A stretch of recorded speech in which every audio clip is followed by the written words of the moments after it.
जिन दिनों मलिनाथ जी मेवानगर राज कर रहे थे, उन्हीं दिनों मेवानगर के पास में उधर बाड़मेर साइड में गांव पड़ता था। उस गांव का नाम था श्रेणली। क्या नाम था? गणगौर के आसपास का समय था। एक दिन लड़कियां गणगौर पूजने के लिए कुएं पर गई हुई थी उस गांव की। वहां से अहमदाबाद के राजा की सेना गुजर रही थी, महमूद बेग की सेना। किसकी सेना? और महमूद बेग की सेना उन लड़कियों को जब अकेला देखती है उठा के ले जाती है।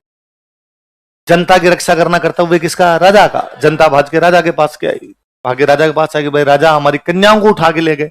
राजा ने कहा, अरे भाई कन्याएं बहन बेटियां सबकी एक जैसी होती है, बचा के लाएंगे, मेरा कर्तव्य है, मैं बचा के लाऊंगा। मलिनाथ जी तैयारी कर रहे हैं। मलिनाथ जी का बड़ा ही बड़ा बेटा था, उसका नाम था जगमाल। क्या नाम था? वो बड़ा विद्रोही किस्म का था, अक्सर लड़ाइयां करता, इधर उधर पंगे लिए घूमता रहता था। जगमाल कहीं बाहर था, वो बाहर से आया तो उसने देखा उसके पिताजी युद्ध की तैयारियां कर रहे हैं। उसने पूछा, भाई पिताजी आज इतनी तैयारी कैसे? और मलिनाथ जी ने कहा, यार तुम फालतू में औरों से पंगे करता रहता है, अपने घर की कन्याओं को उठा के ले गया, लड़े तो फिर वहां जाके लड़। और जगमाल को बड़ा बुरा लगा। जगमाल ने कहा, पिताजी अब आप मत जाइए, मैं ही छुड़ा के लाऊंगा। जगमाल ने कहा, पहले पता लगाया जाए कन्याओं को लेके कहां गए। उनको लेके चले गए अहमदाबाद। कहां चले गए? गुजरात की राजधानी क्या हुआ करती? अहमदाबाद। और वहां राजा कौन है आपका? महमूद बेग। और महमूद बेग की एक राजकुमारी है, उस राजकुमारी का नाम है गिंदोली। क्या नाम है? और अपनी सारी लड़कियों को वहां ले जाके गिंदोली की नौकरानियां बना दिया। किसकी नौकरानियां बना दिया? और गिंदोली किसकी बेटी है? महमूद बेग। महमूद बेग कहां का है? अहमदाबाद। अहमदाबाद के महमूद बेग की राजकुमारी है। राजकुमारी का नाम क्या है? और उसकी नौकरानियां अपनी लड़कियों को बना दिया गया। ठीक है। जगमाल ने कहा, ठीक है तो अटैक करते हैं, अहमदाबाद पर अटैक करके लड़कियों को छुड़ा के लाते हैं।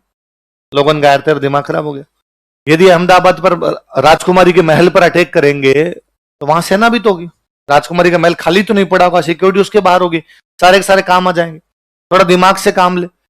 कैसे दिमाग से काम लिया जाए? तो कहा, भाई ये देखो लड़कियां बाहर कब आती, कभी तो महल से बाहर आती होगी, जब बाहर आती है वहां से उठा लिया जाए, महल पर क्यों आक्रमण किया जाए।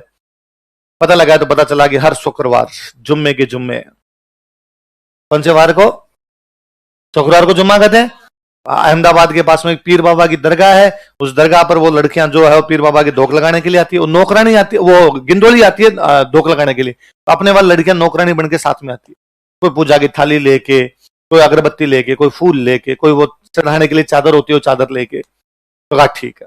अपने राजस्थान में सबसे अच्छे घोड़े जो माने गए वो बाड़मेर इलाके के माने गए। मलिनाथ जी खान बाड़मेर क्षेत्र को कहते थे मालानी। क्या कहते? मलिनाथ जी खान ये जो बाड़मेर बलोत्रा वाला अपना क्षेत्र था इसको क्या बोलते? और सबसे अच्छे घोड़े कहां के? तो जगमाल ने 10-15 अच्छे अच्छे घोड़े लिए, 10-15 अच्छे अच्छे साथी लिए और दरगाह के पास जाके बैठ गया। तो आने जाने वाला पूछे कि भाई यहां क्यों आए? कि हम तो घोड़े बेचने। और मालानी घोड़ों की डिमांड हुआ करती थी। अब कोई घोड़े का रेट पूछे तो 3,000 वाले घोड़े की रेट 30,000 बताए। तो अगला कहा, इतना महंगा कौन खरीदेगा? वो मन ही मन सोचे कि बेचना है किसको, हमें रात निकालनी है, सुबह लड़कियों को उठा के लेके जाएंगे। अगले दिन नियत समय पर राजकुमारी गिंदोली अपने वाली लड़कियां जो कि उसकी नौकरानियां थी उनके साथ में आई। और जैसे ही वहां दरगाह पर पहुंची, ये जगमालन तैयार बैठे थे वहां पर, इन्होंने लड़कियां इनको पहचान गई। अपने गांव के लोगों को कौन नहीं पहचाने, ये उन लड़कियों को पहचान के, आ जाओ भाग के आ जाओ आप। घोड़ों पर बिठाया, वहां से लेके निकल गए। जगमाल गिंदोली को बिठा लेता है। जगमाल ने बॉलीवुड की फिल्में देख रखी थी। जगमाल जानता था वापस पीछा करेंगे गुजरात वाले, और पीछा करेंगे तब अपने कहेंगे एक भी कदम आगे बढ़ा है तुम्हारी राजकुमारी का गला। होता है फिल्मों में हॉस्टेज। और वहां से लेके मेवानगर आ गए। घोड़े शानदार दौड़ने वाले मालाने के घोड़े मिले नहीं बीच में इनको, तो गुजरात वालों को पहुंचे। पहुंचने के बाद लड़कियों को अपने घर भेजा। सब लोगों ने नारे लगाए, 1 2 3 4 जगमाल तेरी, जब तक सूरज चांद रहेगा जगमाल का। और गिंदोली के अलग कैंप में, अलग घर के अंदर ठहरा दी गई, भाई यहां रोको इसको, इसके पिताजी की सेना आएगी तो वापस भेज देंगे। इतने में गुजरात की सेना आ गई पीछे पीछे। उन्होंने जगमाल कर, बाकी सब ठीक है, तुम्हारी लड़कियों को ले आते, हमारी राजकुमारी को क्यों ले आए? जगमाल ने कहा, देखो ये तो हम तुम्हारे हाथ नहीं आए, यदि तुम्हारे हाथ आ जाते तो तुम हमें मार के उन लड़कियों को वापस ले जाते, क्योंकि हम तो 10-15 थे, तुम पूरी सेना लेके आते। पर हम इसलिए तुम्हारी राजकुमारी को लाएंगे, यदि वो होगी तो हम बार्गेनिंग करेंगे कि हमारी लड़कियों को हम लेके जाएंगे, तुम्हारी राजकुमारी को तुम ले जाओ। पर तुम हमें पकड़ ही नहीं पाए। कोई बात नहीं, आपकी राजकुमारी उस घर में रुकी हुई है, आपके साथ चली जाएगी। नौकर को भेजा, भाई जाके कहो गिंदोली को तैयार हो जाए, उसके पिताजी के सैनिक लेने के लिए आए। गिंदोली ने जाने से मना कर दिया। अहमदाबाद से मेवानगर आते आते गिंदोली को जगमाल से बेपनाह मोहब्बत हो गई। गिंदोली ने कहा मैं नहीं जा रही। क्यों, यहां क्या करेगी? उसने मैं जगमाल से शादी करूंगी।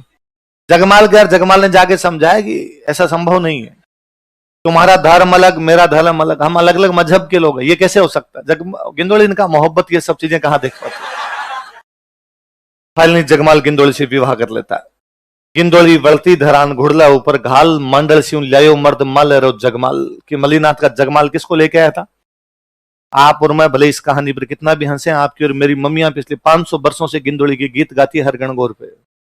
हर गणगौर पर हम गिंदोली गाते हैं। उस गिंदोली को कौन लेके आया था?